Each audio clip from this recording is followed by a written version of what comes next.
Good day to everyone. I am Sir Flor, and this is Learn High School Mathematics with Sir Flor. It is already second semester, and this time we'll be having your basic calculus. So, our first topic for the basic calculus is known as illustrating limit of a function. This is a grade 11 STEM specialization.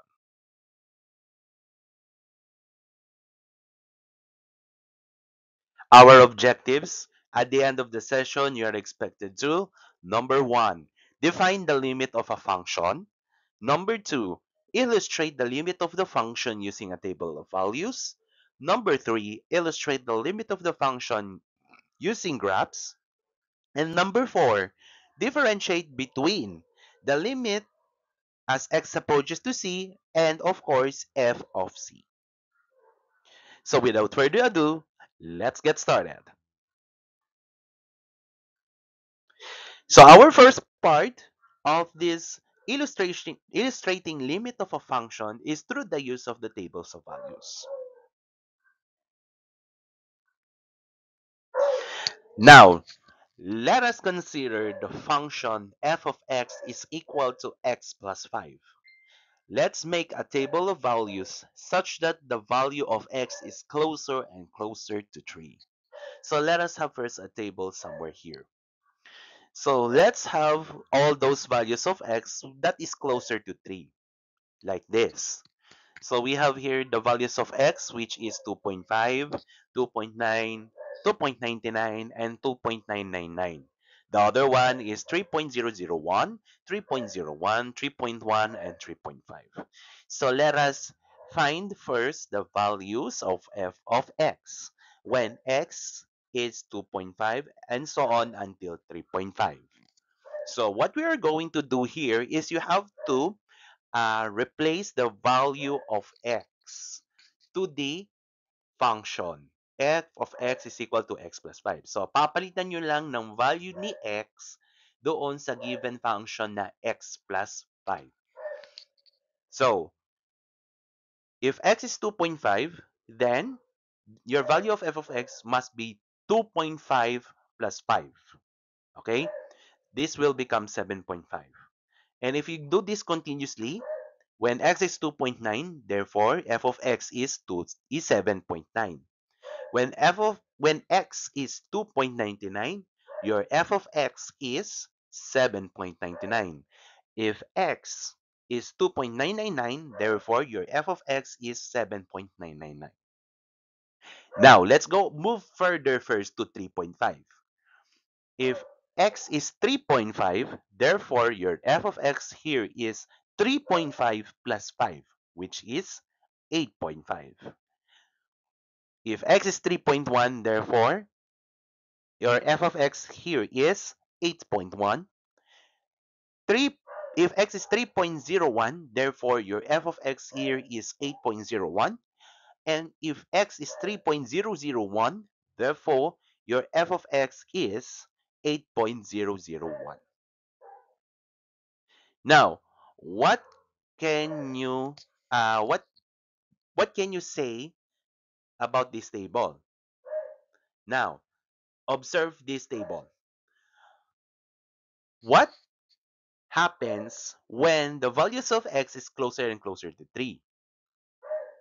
Your answer here is if the value of x is closer and closer to 3, therefore your value of f of x is nearer or closer to the value which is the 8. Okay? Since you since hindi nyo nakita yung 3 dyan, remember, closer to 3. Hindi po equal muna sa 3. Okay? So clearly, the function values of f of x is equal to x plus 5 gets closer to 8 as x takes values closer to 3. Therefore, we can say that this notation, so let me read this one. Limit of x plus 5 as x approaches to 3. Again, limit of x plus 5 as x approaches to 3 is equal to 8. I hope that you get this table. Next,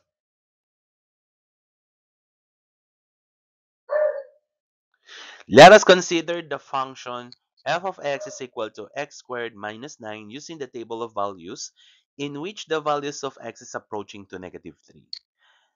So I will give you the time to uh, to answer or to fill up the f of x here. Remember, whenever you find the f of x, you have to replace the value of x to the given function. So, substitute po tayo. So, palitan yung value ni x doon sa given function f of x. Please pause this video, and if you're done, keep watching. Done already? So, let us have your answers. So, if x is negative 3.5, therefore this is negative 6.5. For x is negative 3.1, your f of x here is negative 6.1. Please round off first to how many decimal places, kung ilan po yung decimal places sa x, ay ganun din po yung number of decimal places natin pagdating kay f of x. And please do not round off. Okay? If x is negative 3.01, your f of x here is 6.01. And if x is negative 3.001, therefore your f of x here is negative 6.001. Going further to the right side, x is negative 2.5. Your f of x here is negative 5.5. If x is negative 2.9, this will become negative 5.9. X is negative 2.99. Your f of x here is negative 5.99. And if x is negative 2.999, therefore your f of x here is negative 5.999. And let us observe this one. What happens when the value of x is closer and closer to negative 3? If your answer here is, if the value of x is approaching to negative 3, therefore the value of f of x is nearer or closer to 6, then you're right. It is clear from the table that f of x is approaching negative 6 as x approaches to 3. Thus, the limit of this function x squared minus 9 over x plus 3 as x approaches to negative 3 is negative 6. I hope that this slide clears you.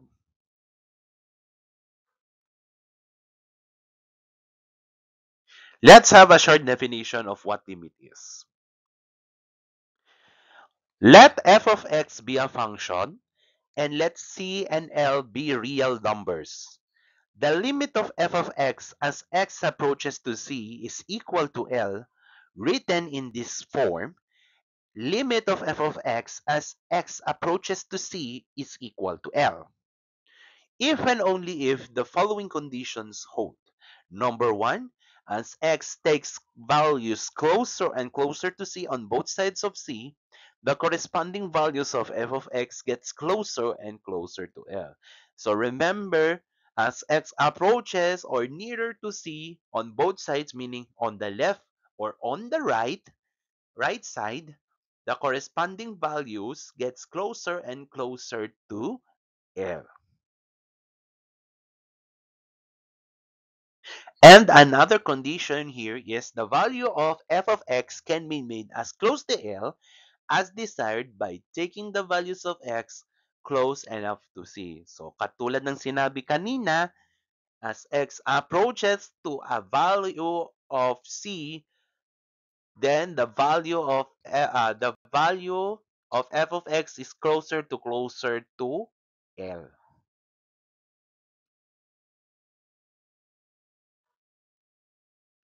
First question, or this is the next question I mean.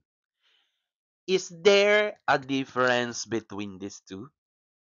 Let's have first one, limit of f of x as x approaches to c, and the other one is f of c. Take your time to think first before you proceed. Pause this video to think about it, and once you have your answer, please resume this video. Done already? Okay, let us have an analyzation of these two.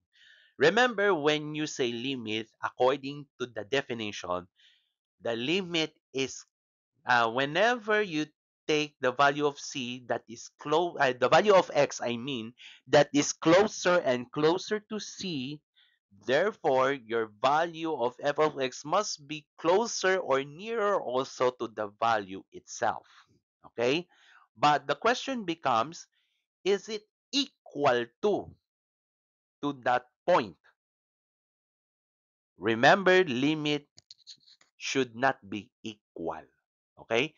Pag sinabi po dito sa part na ano pong ibig sabihin nito? When you say limit po, approaching pa lang 'yan. Meaning hindi po papunta sa exact point. Okay? So this means this is approaching too. And this one means closer and closer but not on the exact value itself. Tandaan natin ha, palapit pa lang yan ng palapit pero hindi pa po papunta sa mismong point na yon. But if you will be telling me the difference of the other one, pag sinabi pong f of c, nandito yung tinatawag nating exact value. Okay? Kung saan po yung value ni x nandun sa point na yon, nandun na rin yung value ni y on that exact point or exact value. Ulitin ko po ulit ha. Pag limit po, approaching, palapit pa lang po siya ng palapit pero not on that exact point or exact value. But if f of c, therefore there is an exact value or nandun yung exact point niya mismo. I hope that this is clear to you. Let us have our next example. Find the limit by completing the table. Let's say limit of x squared minus 3x minus 4 as x approaches to as x approaches to 1, I mean.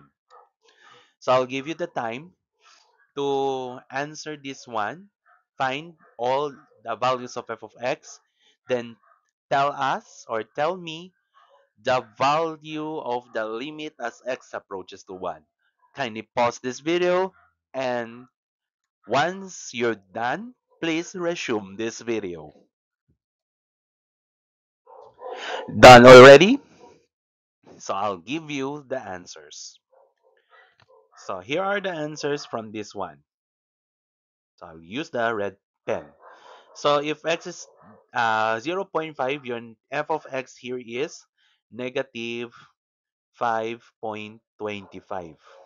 Okay? Now, if x is 0.9, then your f of x here is negative 5.89. And for x is 0.99, this will become negative 5.98. And for x is 0.999, therefore your f of x is negative 5.99.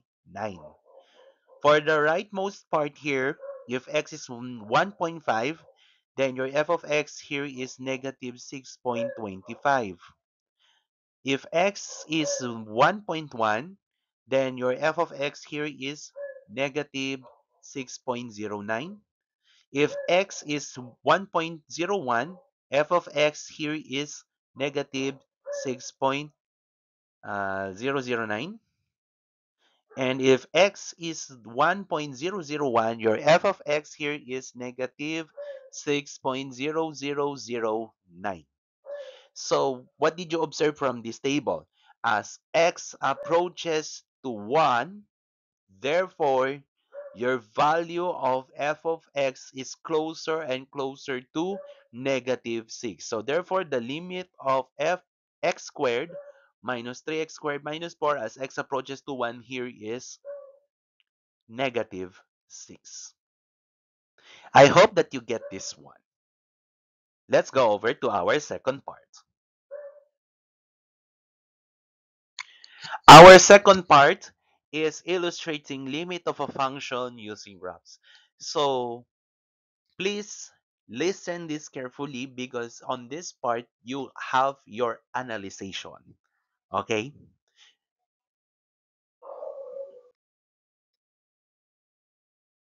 So I there's a question from this second part. So what do you call or what do you mean by one-sided limit? When you say one-sided limit, this refers to the value of a function f of x approaches as the input, which is x, approaches a particular value, which is the c, from only one side. It's either from the left or from the right. So this means that you see the part which is x approaches to c, which is negative or a positive. Raised to negative or raised to positive. Okay? Now, we have two types of one-sided limit. We have the left-hand limit and the right-hand limit. For the left-hand limit, this is the notation. And how will you read this? This read as limit of f of x as x approaches to c from the left. If you see the negative here, doon sa c, ito yon. From here, where's my mouse? Okay, see, from negative sign dito sa after ng C, this is from the left. But if this one limit of f of x approaches to C, which is has a positive there, this can be read as limit of f of x as x approaches to C from the right. Okay? I hope that you get this how to read the notation.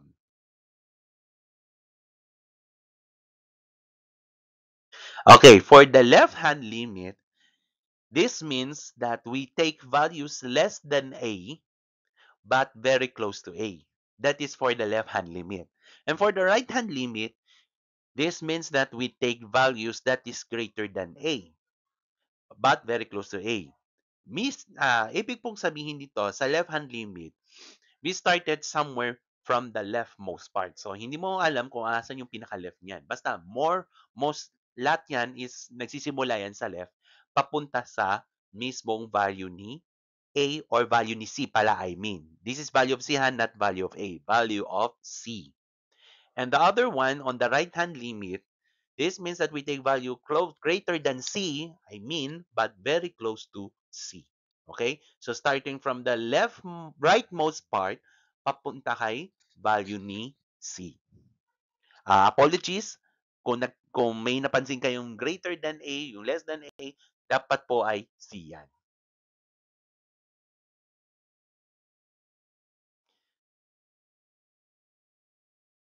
So let's say the left hand limit is L sub 1 and your right hand limit is L sub 2. Okay? Remember that whenever you evaluate the limit, the L sub 1 and L sub 2 should exist. Okay? Dapat po mag-exist yan. Okay? It's either a positive infinity or any number. Now, if the limit of the left-hand limit or the limit of f of x as x approaches to c from the left or the left-hand limit is the same as the limit of f of x approaches to c from the right or the right-hand limit, therefore, your limit of f of x as x approaches to c from both sides of the limit is equal to L. So, for example, if your left hand limit is, for example, negative 5, and your right hand limit L sub 2 is negative 5. Therefore, the limit of f of x approaches to something is 5, negative 5 also. But if this is not equal, for example, your left hand limit is negative 1 and the other one is negative 5, Do you think there is an existing limit, both sides, just like this? Then the limit of f of x approaches to c does not exist, or D and E. Remember, if does not exist, write only D and E. I hope that you get this one. I'll give you some examples of the graphs, then you have to analyze. We will analyze first. Let's have an example. Using the graph on the right, determine the value of the following. So let's have this graph. Remember, there is a hollow and shaded circle on that graph. Okay? So, kindly remember this. When you have a hollow circle, no, on that graph, this represents that this is not included on the graph. But when it comes to shaded circle, no, yung maitim na circle, this means nakasali siya sa graph. Okay? Kasama po ito sa graph. Ulitin ko po. Hollow circle represents this is not included on the graph. But shaded circle represents this is included on the graph. And remember, whenever you evaluate or you have to find the value of the given limit, focus only on the graph. Kung mapapansin ninyo, mayroon po kasing isa dyan na napapahiwalay katulad nito. So, hindi po kasali ito sa paghahanap ng value kapag mayroon tayong given na limit. Ha? Hindi po siya kasama. Okay? And please do label this graph. So, meron tayong dalawang graph. So, first graph, itong graph na to. And yung pangalawang graph, ito siya.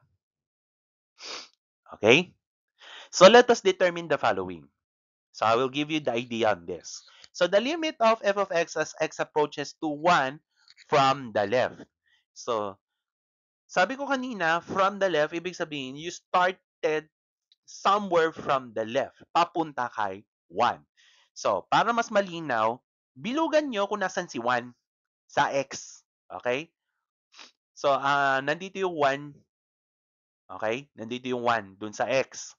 Ngayon, meron tayong value ni y. So, nandito yung value ni y na makakatapat. Ito, at saka ito. Since you started from the left, meaning somewhere from the left, papunta kay 1. So, nandito yung 1. Okay? Papunta kay 1. Ngayon, ang tanong, alin po sa dalawang graph ang gagamitin mo? Or in English, which of the following graphs will you use for this given limit? If you said the second graph, then you are correct. Yung pa-curve. Okay? Kasi nandito naka-indicate yung value ni y when x is equal to when the value of x is 1. Since limit, ibig sabihin, palapit ng palapit pero hindi papunta sa exact point. Kung naalala nyo kanina. Okay? Pero sabi ko kanina, this is hollow circle. Hindi siya included. Okay lang yan, class, kahit hindi siya included. Basta ang importante po, yung palapit ng palapit doon sa mismong value ni y. Pero hindi po pupunta sa mismong eksaktong point. So therefore, the limit of f of x as x approaches to 1 from the left is this one. Ito siya. So, your value of the limit is 1. I hope that you get it. Next, the limit of f of x as x approaches to 1 from the right.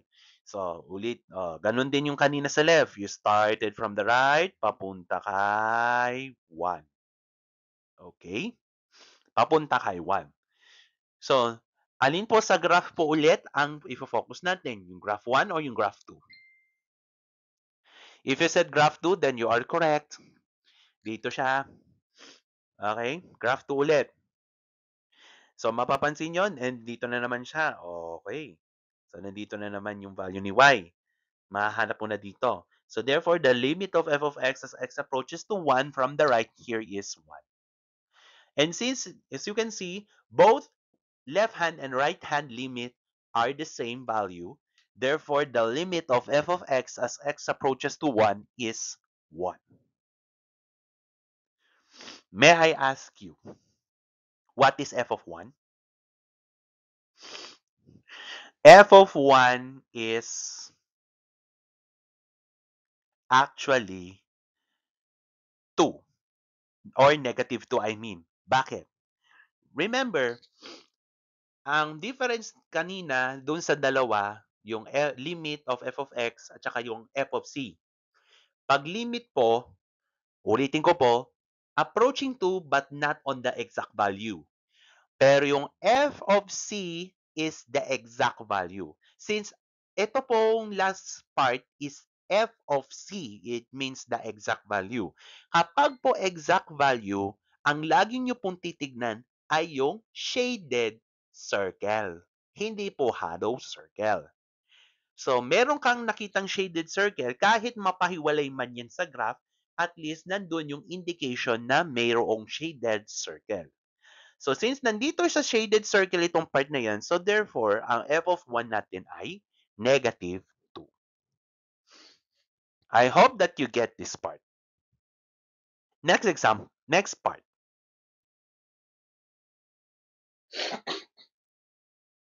Okay, using the graph again on the right, determine the value of the following. Number 1, the limit of f of x approach is as x approaches to negative 2 from the left. From the left, ibig sabihin, papunta sa left yan. So, indicate natin kung nasan si negative 2. Yung c, which is negative 2. So, ito yung negative 2 natin.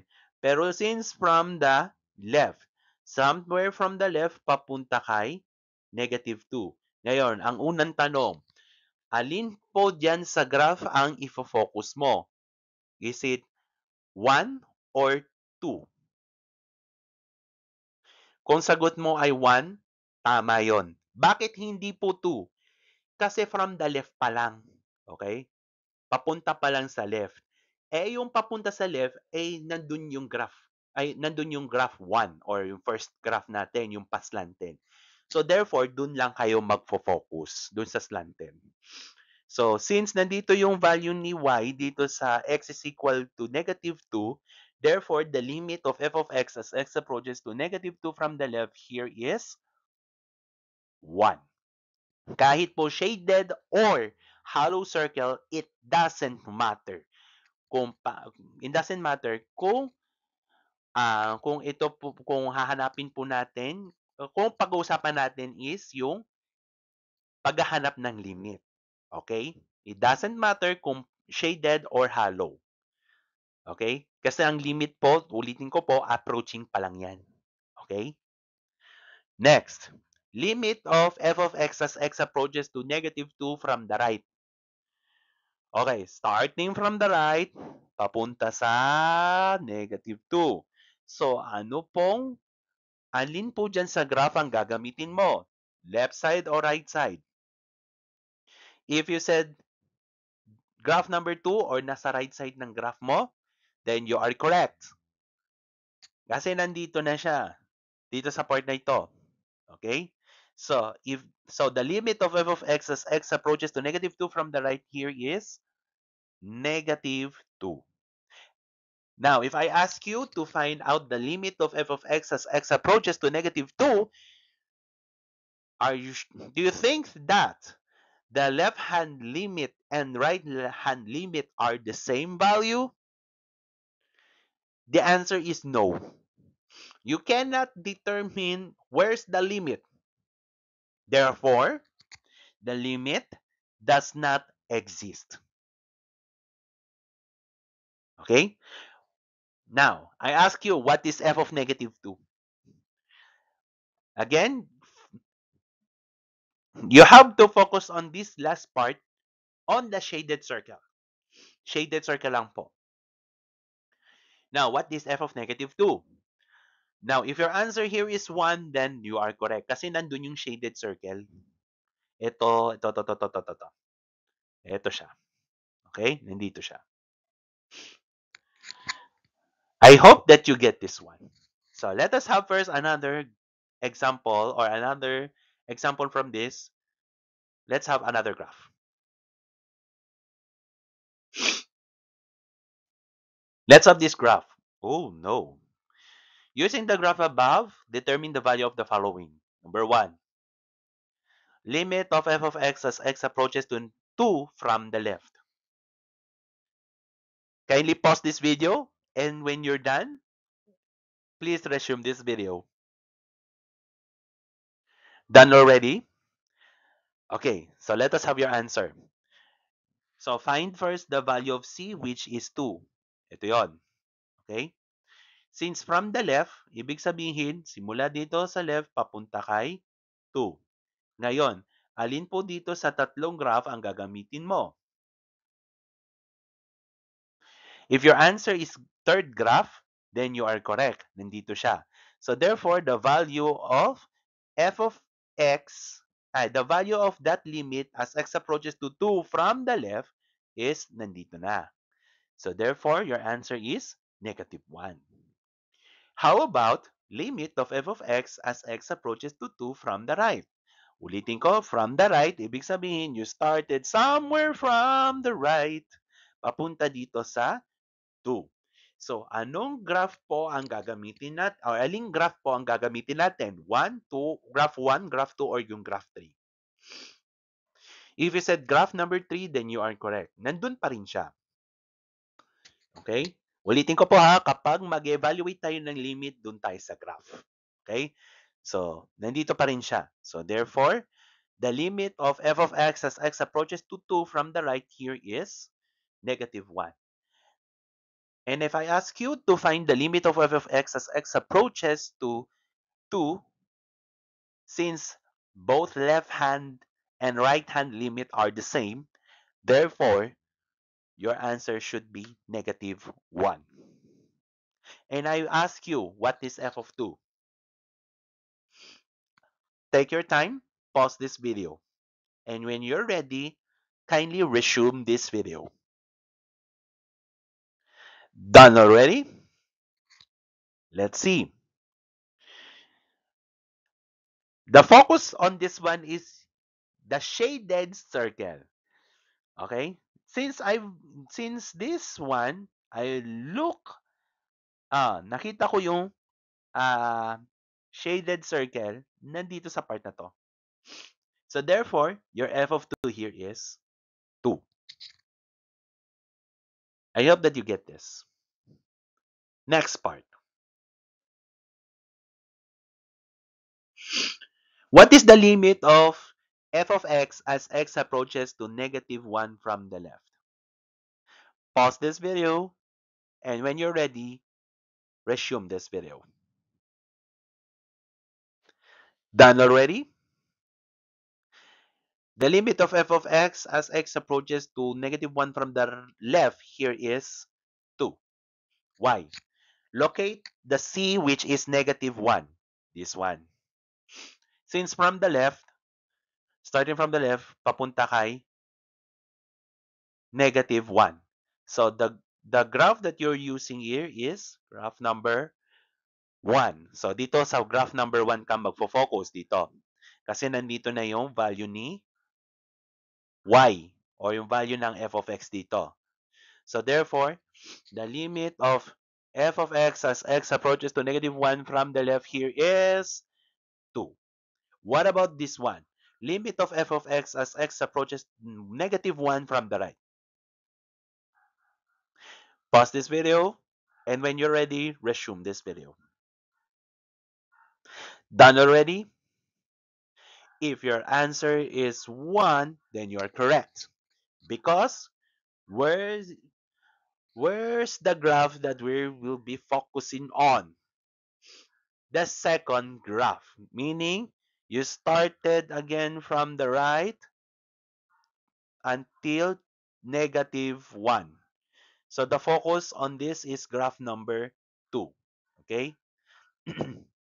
So therefore, your limit of f of x as x approaches to negative 1 from the right here is 1. And if I ask you the limit of f of x as x approaches to -1, it seems that this 2 limit is not equal, therefore does not exist. Okay? If I ask you what is f of -1, if your answer is 1, then you are correct because we're focusing only on the shaded circle. I hope that you get this one.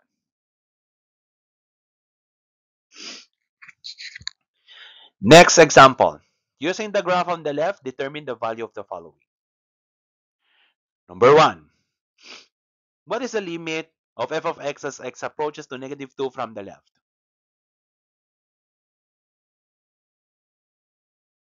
If your answer is 3, then you're correct. Okay? Because you're focusing only on this one. Okay? From this one, then starting from the left, papunta sa -2. So, the graph, 1, 2, 3, and 4. So, which of the following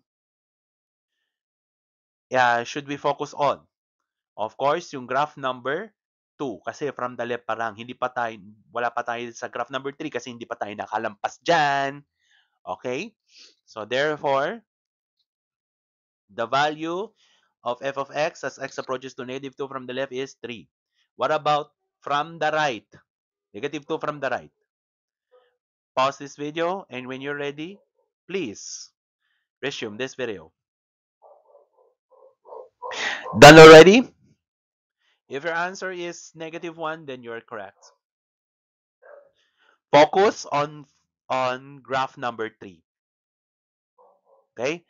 So starting again from the right, papunta kay -2. Then, what is the limit of f of x as x approaches to -2? It's easy. This one does not exist now because these two these two values of the left hand and the right hand are not the same. But if I ask you what is f of -2, focus again on the shaded circle. If the shaded circle, there's a shaded circle here. So therefore, f of -2 is -1. I hope that you get this.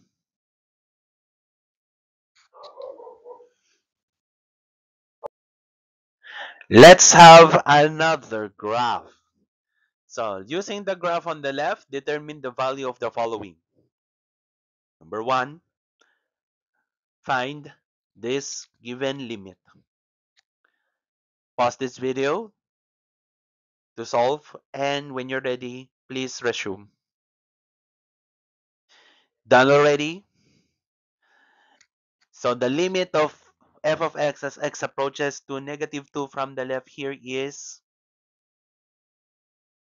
positive infinity. Why?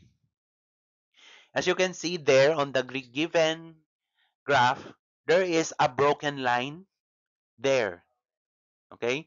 The broken line stands for asymptote. Okay? When you say asymptote, this is a broken line that never touches the graph. So as you can see, the first graph on the left, this one, no, this one on the left, since there is no circle or no any circle indicated on the first graph, therefore it's either a positive infinity or a negative infinity.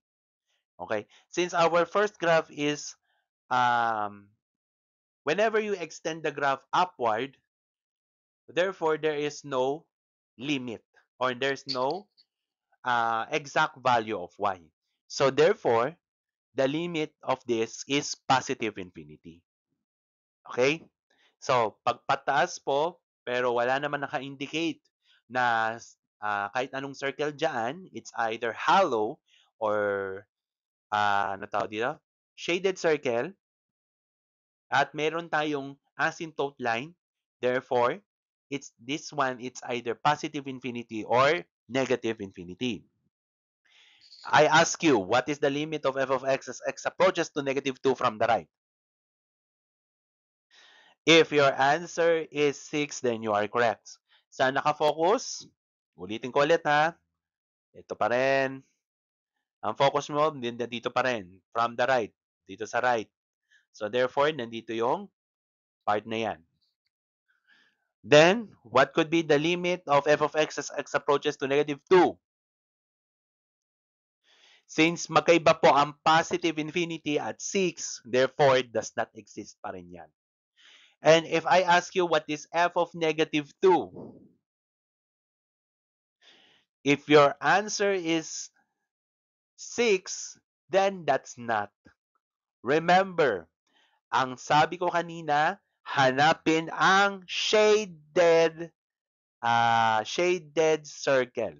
Since wala po kayong makitang shaded circle, therefore, does not exist pa rin. I hope that you get this. Next, last part. Please find limit of f of x as x approaches to 1 from the left. Pause this video, and when you're done, resume this video.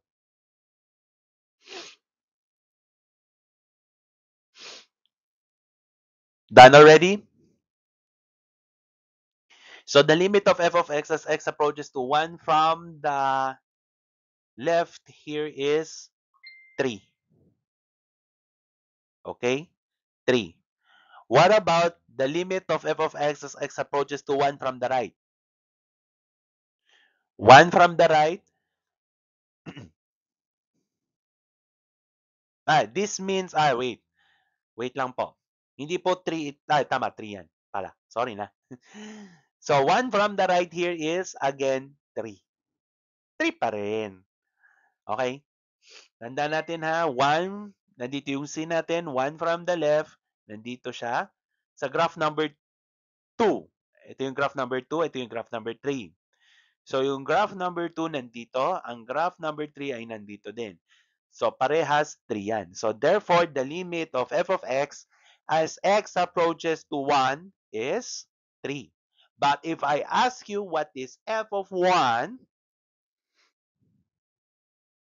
do you think there is a shaded circle somewhere there? The answer is there is no shaded circle. Therefore, does not exist pa rin. Remember class that